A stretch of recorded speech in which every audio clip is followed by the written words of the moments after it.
We provide you the platform to turn your dreams into reality. Give wings to your aspirations with KR Mangalam University. दुनिया में इस समय हर देश गठजोड़ कर रहा है। पुतिन किम की दोस्ती से नाटो के देश परेशान हैं। पुतिन से दोस्ती के वास्ते किम ने यूक्रेन जंग में अपने सैनिकों को उतार दिया।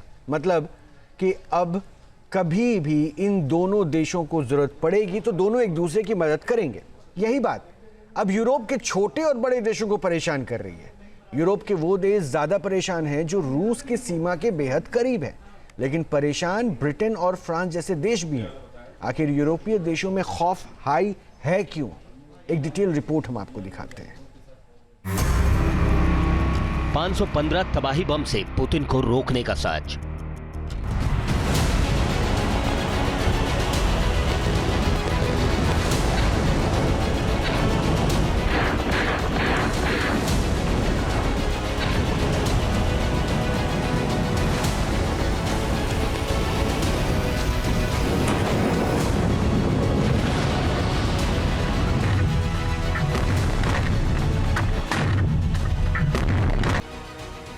क्या पोलैंड पर रूस हमला करेगा?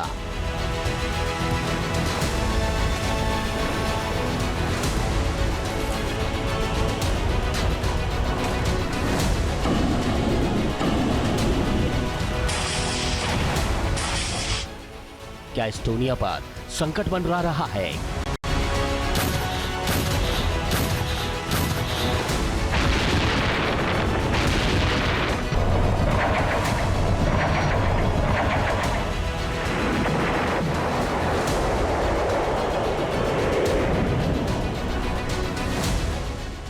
क्या फिनलैंड पर पुतिन की सेना प्रहार करेगी?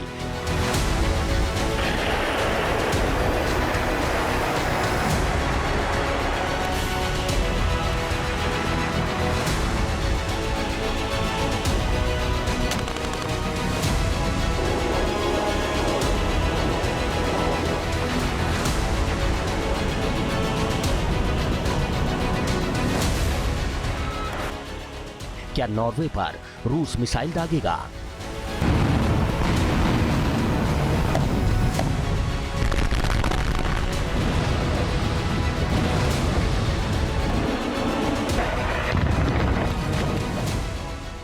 रूस और यूक्रेन जंग को 40 महीने हो गए हैं। जंग अभी भी जारी है। रूस की सेना का प्रहार अब यूक्रेन के सैनिक झेल नहीं पा रहे। पुतिन के कोप से यूक्रेन कराह रहा है, लेकिन अब जो हालात बन रहे हैं उससे रूस के पड़ोसी देश घबराए हुए हैं। खासकर यूरोपीय देशों में खौफ आई है। यूरोप के कौन कौन से देश पुतिन से डरे हैं? यूरोप के देशों में क्यों खौफ आई है? यूरोपीय देश क्या पुतिन को काउंटर करने की तैयारी कर रहे हैं?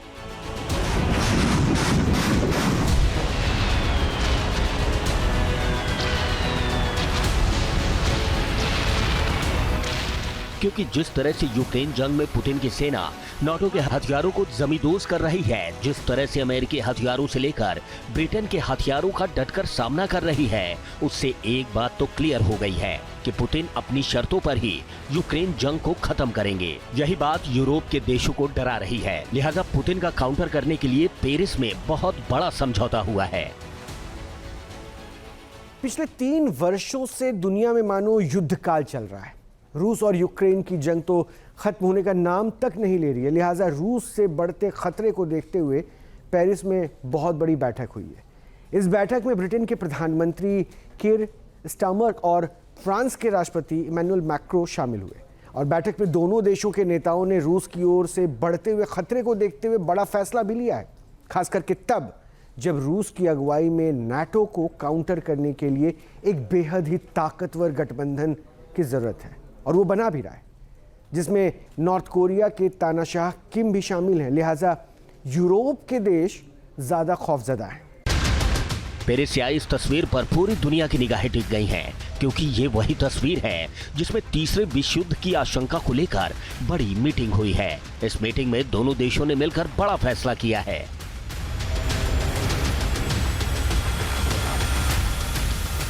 पेरिस में ब्रिटेन और फ्रांस के बीच न्यूक्लियर समझौता हुआ है। दोनों देशों ने तीसरे विश्व युद्ध की आशंका को लेकर न्यूक्लियर डील की है। दो नाटो देशों के स्ट्रेटेजिक डील में परमाणु बम की एंट्री हुई है। पेरिस न्यूक डील ने दुनिया में सनसनी फैला दी है। रूस यूक्रेन युद्ध के बीच परमाणु डील से बड़े खतरे की आहट।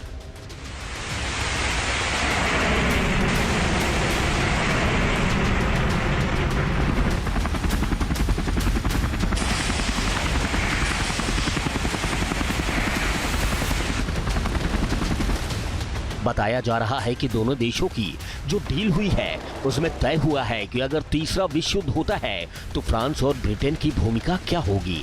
अगर हालात न्यूक्लियर वॉर वाले पैदा हो जाते हैं तो कोऑर्डिनेशन कैसा रहेगा। इसी पर दोनों देशों के नेताओं ने बैठक की और न्यूक्लियर डील को सील किया। फ्रांस की ओर से ऐसा पहली बार संकेत दिया गया है कि उसके न्यूक्लियर हथियार का इस्तेमाल किसी भी सहयोगी देश के लिए किया जा सकता है। मतलब कि नाटो के वो देश जिनके पास न्यूक्लियर हथियार नहीं है, अगर जरूरत पड़ी तो फ्रांस के न्यूक्लियर हथियार उनके हितों की रक्षा के लिए फ्रांस कर सकता है। अब सबसे बड़ा सवाल यह है कि आखिर फ्रांस ब्रिटेन को न्यूक्लियर डील की जरूरत क्यों पड़ी। फ्रांस ब्रिटेन को किस बात का डर सता रहा है। आखिर वो कौन सा देश है जिस पर खतरा मंडरा रहा है।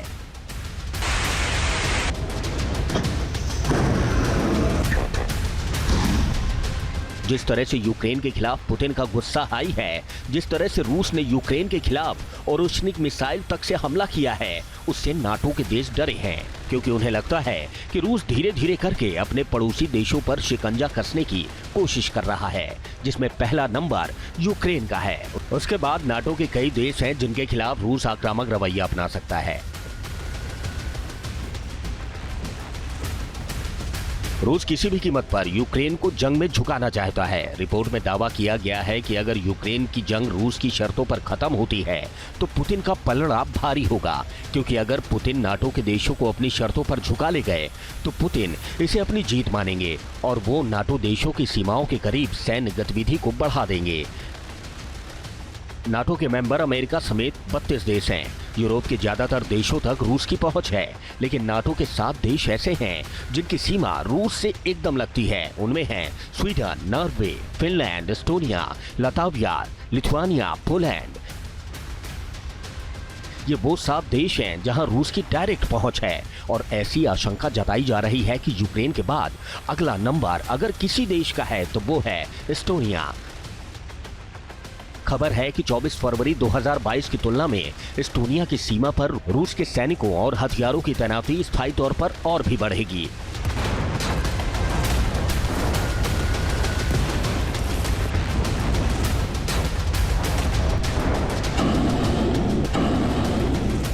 पुतिन ने नाटो के देश एस्टोनिया के पास रूस की 69वीं और 68वीं मोटर राइफल डिवीजन जैसी कई इकाइयों की तैनाती की है। इस डिवीजन के बारे में दावा किया जाता है कि एक्शन के लिए हर वक्त तैयार रहती है। यही वजह है कि फ्रांस चाहता है कि वो यूरोप के उन देशों में अपना बेस बनाए जहां रूस का खतरा मंडरा रहा है। उन देशों को फ्रांस न्यूक्लियर शील्ड बनाना चाहता है। यूरोप के ज्यादातर देश चाहते हैं कि अमेरिका के बजाय यूरोप के देश अपना संगठन तैयार करें और अमेरिका पर निर्भरता कम करें। फ्रांस ने तो यूरोप के देशों को यहां तक ऑफर दे दिया है कि वो यूरोप में न्यूक्लियर हथियार तैनात करना चाहता है। जर्मनी ने फ्रांस का सपोर्ट भी किया है, लेकिन सवाल वही है, फ्रांस यूरोप की रक्षा रूस से कर सकता है? क्या यूरोप के पास इतने न्यूक्लियर हथियार हैं जो रूस का मुकाबला कर सकें? यूरोप में केवल 2 ही देश हैं जिनके पास न्यूक्लियर हथियार हैं। फ्रांस के पास 290 परमाणु हथियार हैं, ब्रिटेन के पास 225 न्यूक्लियर हथियार हैं, जबकि रूस के पास अकेले ही 5580 परमाणु हथियार हैं।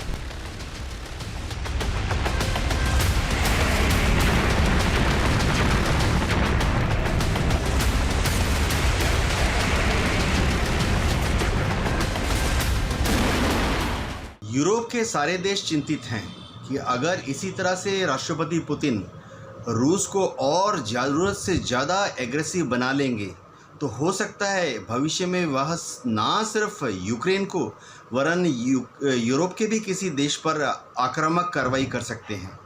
इसलिए यूरोप के जितने बड़े बड़े देश हैं जैसे फ्रांस, इंग्लैंड, जर्मनी, सब अब मिलजुल के कोशिश कर रहे हैं कि अपने डिफेंस बजट को जीडीपी के 2% से बढ़ाकर जीडीपी का 5% कर दें।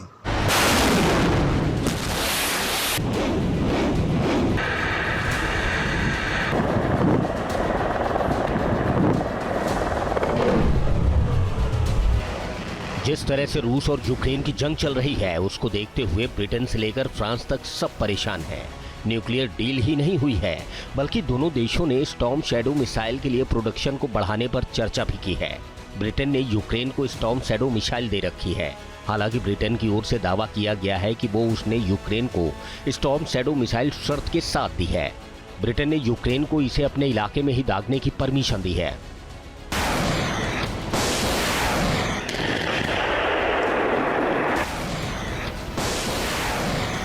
मतलब कि यूक्रेन के जिन इलाकों को रूस ने कब्जा कर लिया है, उन्हीं इलाकों से रूस का कब्जा हटाने के लिए वो स्टॉर्म शैडो का इस्तेमाल कर सकता है। हालांकि रूस की ओर से कई दावा किया गया है। यूक्रेन ने उसके शहरों पर स्टॉर्म शैडो मिसाइल का इस्तेमाल किया है। स्टॉर्म शैडो मिसाइल की रेंज 550 किलोमीटर है। मतलब कि ये अपने दुश्मनों पर इतनी दूर तक हमला कर सकती है। वहीं 1062 किलोमीटर प्रति घंटे की स्पीड से हमला करती है, जिससे दुश्मनों को बचने का मौका तक नहीं मिलता। ये अपने साथ 450 किलोग्राम का वॉरहेड ले जा सकती है।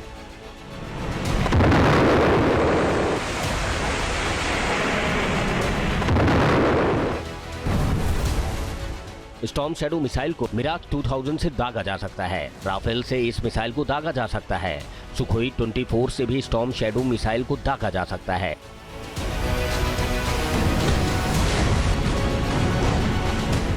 टाइफून और ग्रिपेन लड़ाकू विमान में इस मिसाइल को फिट किया जा सकता है। स्टॉर्म शैडो को फ्रांस और ब्रिटेन ने मिलकर तैयार किया है। फ्रांस में इसको स्कल्प मिसाइल कहते हैं। जिस तरह से ब्रिटेन और फ्रांस यूरोप में पुतिन के खिलाफ गठजोड़ तैयार करने की कोशिश कर रहे हैं, उससे एक बात तो क्लियर है कि यूरोप में कुछ बड़ा होने वाला है। लिहाजा ब्रिटेन और फ्रांस को इस लेवल की मीटिंग करनी पड़ी। लेकिन पुतिन भी रणनीति बना रहे हैं, क्योंकि पुतिन को पता है कि बिना अमेरिका के नाटो के देशों में उतनी ताकत नहीं है कि वो रूस का सामना कर सकें, क्योंकि रूस हर मोर्चे पर काफी ताकतवर है। रूस के जखीरे में ऐसी ऐसी मिसाइलें हैं जो अमेरिका से लेकर यूरोप तक तबाही मचा सकती हैं। बावजूद इसके पुतिन नाटो के खिलाफ एक नया गठजोड़ बना रहे हैं। अमेरिका के खिलाफ इस वक्त पुतिन की अगुवाई में 4 देशों का एक गुट तैयार हो रहा है, जो अमेरिका को हर मुद्दे पर घेरने की कोशिश कर रहा है, जिसमें रूस है, चीन है, नॉर्थ कोरिया है और ईरान है। 4 का ये चक्रव्यूह काफी ताकतवर है। इसका मुकाबला करना आसान नहीं है। भले ही इस गुट में ईरान के पास न्यूक्लियर ताकत ना हो, फिर भी पुतिन की अगुवाई में बनाया गया ये गुट काफी ताकतवर है। नाटो में वैसे तो 32 देश हैं, लेकिन 3 देशों के पास ही न्यूक्लियर हथियार हैं। अमेरिका के पास 5044 एटम बम हैं, तो फ्रांस के पास 290 एटम बम हैं। ब्रिटेन के पास 225 न्यूक्लियर हथियार हैं, तो वहीं रूस वाले गुट में खुद रूस के पास 5580 एटम बम हैं। चीन के पास 500 न्यूक्लियर हथियार हैं, वहीं नॉर्थ कोरिया के पास 50 एटम बम हैं। जाहिर है रूस वाला खेमा अमेरिका के खेमे से न्यूक्लियर हथियारों में आगे है। नाटो के पास 5559 न्यूक्लियर हथियार हैं, वहीं रूस वाले खेमे के पास 6130 न्यूक्लियर हथियार हैं। रूस ने अपने साथ बेलारूस को ले लिया है। इसी के साथ ईरान, नॉर्थ कोरिया, चीन भी शायद रूस के साथ मजबूती से खड़े हैं। तो भविष्य में अगर रूस का कोई युद्ध नेटो के साथ हो सकता है, तो उसमें बहुत बड़ी जिम्मेवारी तो रूस की ही होगी, क्योंकि फ़िलहाल रूस के पास करीबन 5500 न्यूक्लियर हथियार हैं। इसके मुकाबले में अमेरिका के पास करीबन 5000 और इंग्लैंड और फ्रांस के पास करीबन 200, 300 न्यूक्लियर बम है। रूस एटम बम और मिसाइल में काफी ताकतवर है। चीन एआई टेक्नोलॉजी में इस वक्त टॉप पर है। मिसाइलों के मामले में नॉर्थ कोरिया का भी कोई जवाब नहीं, जबकि ड्रोन के मामले में ईरान भी काफी ताकतवर है।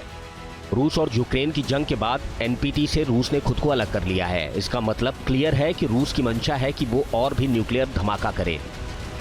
रूस से बढ़ती दोस्ती के बीच नॉर्थ कोरिया का तानाशाह किम भी न्यूक्लियर टेस्ट करने की बात कर रहा है।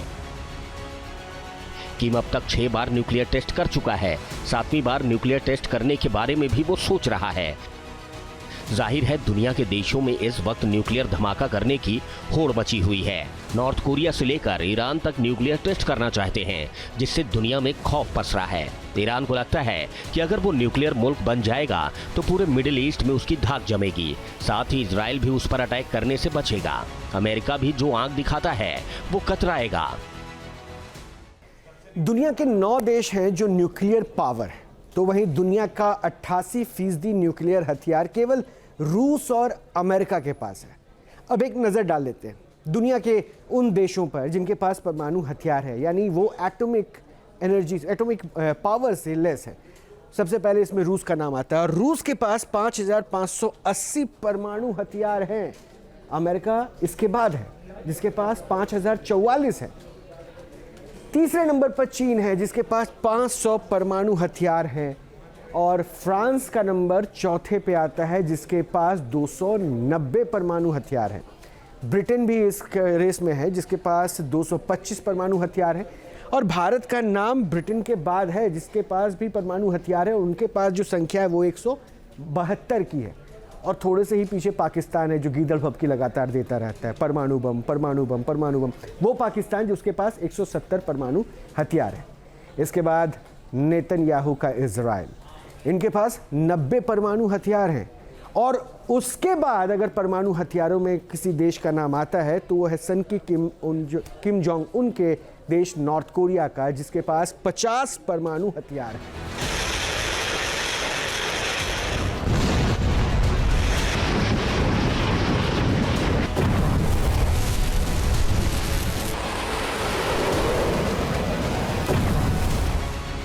जाहिर है इस वक्त कई मोर्चों पर जंगी चिंगारी सुलग रही है। मिडिल ईस्ट से लेकर यूरोप के देश डरे हुए हैं। कोरियाई प्रायद्वीप में भी टेंशन हाई है। ताइवान में भी खौफ पसरा हुआ है। वॉर अलर्ट जारी है। ब्रिटेन और फ्रांस की तैयारियों को देखकर लग रहा है कभी भी वर्ल्ड वॉर हो सकता है। अगर ऐसा हुआ तो काफी विनाश होगा क्योंकि दुनिया में बनी अब तक की विध्वंसक मिसाइलों का इस्तेमाल हो रहा है। सवाल यही है कि आने वाले दिनों में एटम बम भी फूटेगा।